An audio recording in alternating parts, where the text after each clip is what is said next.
నిన్న ఇన్‌స్టాగ్రామ్‌లో ఒక పిక్ చూసానండి నేను. ఏంటంటే ఇద్దరు అన్నదమ్ములు కొట్టుకుని ఒక లాయర్ దగ్గరికెళ్ళక ముందు ఆ లాయర్ గారికి పూరి గుడిసెనమాట. ఆ లాయర్ గారికి. ఆ లాయర్‌కి పూరి గుడిసైతే వీళ్ళు కొట్టుకుని కేసులేసుకుని, వ్యాజ్యాలేసుకుని ఆ లాయరు పెద్ద కోటీశ్వరుడైపోయి విశాలవంతమైన భవంతి, ఫామ్ హౌసులు, చుట్టూ గుర్రాలు, గిర్రాలతో పెద్దగా చూపిచ్చారు.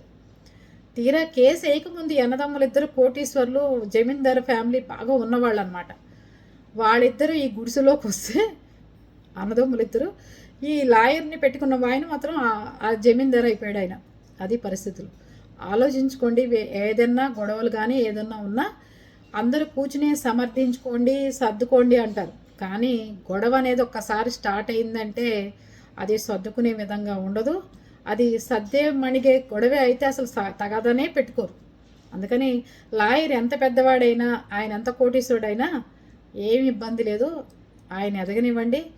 గొడవ అనేది వచ్చింది అంటే ఆగే పనే లేదు అంటున్నారు అందరూ. మీరేమంటారు?